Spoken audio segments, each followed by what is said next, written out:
Well, my anxiety actually started in pregnancy with my son Luca, who's 2.5, and I found that I just had irrational fears about, will people love him as much as I do? And it just kind of began from there. And then after, when I gave birth to him, it's like that's when the problems really started.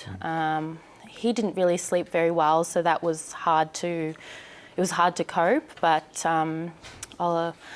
a lot of it was just around, like you said, being judged and worrying that I could see that I was struggling, but I was so worried about putting up my hand for help. I think my mother's group was about 7 people, and they say 1 in 7 women suffer from postnatal depression, and I was that one. Yeah. And I found it really hard to just admit to them what I was going through. I used to always say, oh, it's because my son doesn't sleep and that's the only issue, but deep down I knew that it was so much more. So I was rocking my son to sleep and or shaking sort of his bassinet, and I noticed how hard my grip was, and I was really shaking him. And then when he started crying, it's hard to admit this, but I pretty much screamed at him and said, what do you want from me? And I burst into tears. He was already crying. I knew that was like my breaking point. I thought, if I don't get help, where is this going to go? So I think if you don't know the symptoms, you won't actually know what you're going through. So my advice would be to go on the Panda website and look up